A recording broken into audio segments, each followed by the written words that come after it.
বাড়িতে সহজভাবে কিভাবে পনির বাটার মশলা করবে সেটার রেসিপি নিয়ে এলাম। প্রথমে পনিরগুলো টুকরো করে উষ্ণ গরম জলে নুন দিয়ে রাখলাম।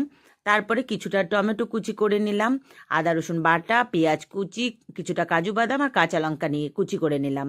কড়াইয়ে তেল গরম হলে লবঙ্গ এলাচ দিয়ে তার মধ্যে পেঁয়াজ কুচিগুলো দিয়ে দিলাম, আর দিয়ে দিলাম কিছুটা কাঁচা লঙ্কা কুচি, নুন স্বাদ মতো, নেড়ে চেড়ে 8-10টা কাজু বাদাম দিয়ে দিলাম। নেড়ে চেড়ে নিয়ে আদা রসুন বাটা, হলুদ গুঁড়ো আর কাশ্মীরি লঙ্কার গুঁড়ো দিয়ে দিলাম। নেড়ে চেড়ে নিয়ে বাকি সব টমেটোগুলো দিয়ে ভালো করে কষিয়ে নিয়ে জল দিয়ে দিতে হবে।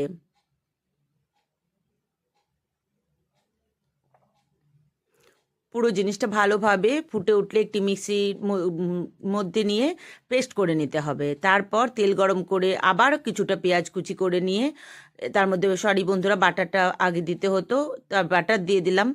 পেঁয়াজ কুচির আগেই বাটারটা দিতে হবে, যদিও আমি একটু ভুলে গেছিলাম। বাটার দেওয়ার পর নেড়ে চেড়ে আরেকটু টমেটো কুচি দিয়ে দিলাম।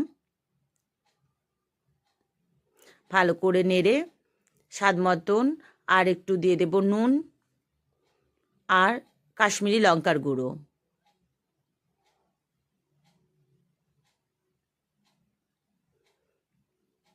ভালো করে নেড়ে নিয়ে আগে তৈরি করে রাখা মশলার পেস্টটা মিক্সিতে জল দিয়ে ভালো করে ওই ভাজা মশলার মধ্যে দিয়ে দিলাম। ভালো করে নেড়ে নিয়ে স্বাদ মতন একটু চিনি, এটা একটু মিষ্টি মিষ্টি হবে বলে চিনিটা একটু বেশি দিলাম, আপনারা নিজের স্বাদ মতন দেবেন।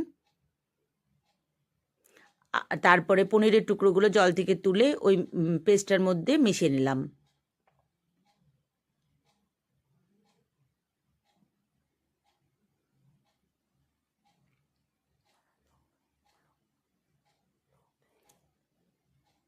খেয়াল রাখতে হবে যেন গ্যাসের ফ্লেমটা হাই না থাকে, লো করে নিয়ে তার মধ্যে কাসুরি মেথি অ্যাড করলাম, আর একটু ভালো করে নেড়ে নিয়ে ফুটতে দিয়ে ব্যাস তৈরি, সহজ পদ্ধতিতে বাটার পনির মশলা।